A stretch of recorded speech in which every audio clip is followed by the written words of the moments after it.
Please help me welcome Hannah Stanton-Gockel. Hi, everyone. Okay, thank you all for being here. So yeah, this talk is about creative, joyful, and weird local advocacy. So I'm going to tell you a little bit about who I am, some of my background, how Bubbles for Bike Lanes began, and my own journey of bike advocacy in Ann Arbor, and finally, how you can participate if you would like to. So I moved to Ann Arbor from Chicago in 2021 to be closer to family, and now I'm in my last semester here at the University of Michigan. And I have a wide range of experience. So my background is in performing arts. I was a barista for a long time. I've done video production, marketing. One time I was a puppeteer for a children's TV show. You'll just have to believe me. And in a past life, I was also a professional hula hoop performer. And now I'm sort of semi-retired. Here's a photo to prove it. Wow. I did corporate events, burlesque shows, festivals, and then one time I also was on a TV show with Mike Myers, and you will also have to believe that. So circus is an art form that challenges our expectations of how we can and should interact with our world, our bodies, and objects like a hula hoop. And circus creates a space for you, the audience, as you watch it, to shift your view of the world, to experience new possibilities, to make you think, that's kind of weird, or thrilling, or delightful, or it's scary. And my love of circus gives me an appreciation for the weird and whimsical. And naturally, it makes me want to explore how our bodies move through space and how we interact with the world around us and what stories we can tell through those interactions. So I have a few stories.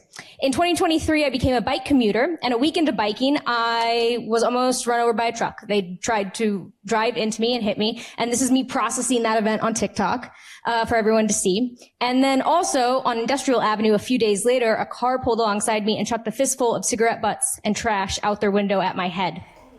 And so my response was to post about this and to also start filming all of my routes for safety every time I rode around Ann Arbor. So now I have an enormous catalog of all the roads, biking conditions, and driver behavior in Ann Arbor.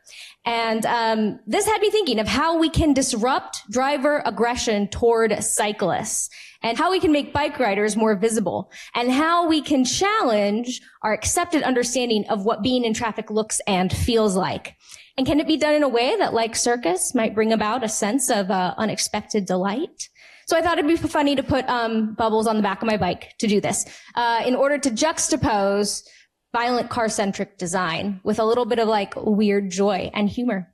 And so that is Bubbles for Bike Lane, which turned into a protest bike ride where we put the bubble machines on the back of our bikes and we ride in rush hour traffic down East Stadium Boulevard. Kids in cars love it. Pedestrians love it. People who just washed their car don't love it. And I love it because it enhances visibility but walks this thin line of not obstructing traffic. Bubbles add, I think, a whimsy to our car-centric environment. And so with Kirk Westfall's help organizing and getting the participation of some brave souls, some of you who are in the audience right now, we would meet at Bear Claw Coffee and bubble ride down East Stadium Boulevard.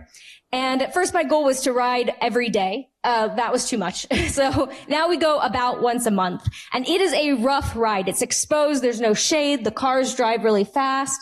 I post a lot of TikToks about it. And then we got some press. That'll pop up here in a second. And I would recommend not reading the comment section. And this ride in particular, we took it to City Council to ask them to use their allocated $500,000 in the budget to road diet East Stadium Boulevard. They have not done that yet. They told me to focus on Packard. So there will be bubbles on Packard. But I have a problem. How does this relate to UX design, you ask me? Great question. Okay. So there is no bubble machine that really works well for this purpose. I want a bubble machine that is designed for my bike. So I'm building that this semester. My professor said it was a great idea. So I'm going to do it. And if any of you are interested, please scan this QR code and sign up if you would like to join a bubble ride, or if you would like to participate in some of the research. It will involve blowing bubbles, riding a bike with bubbles, testing out the prototype, and it would be a great help to me to produce this very weird product. Thank you so much.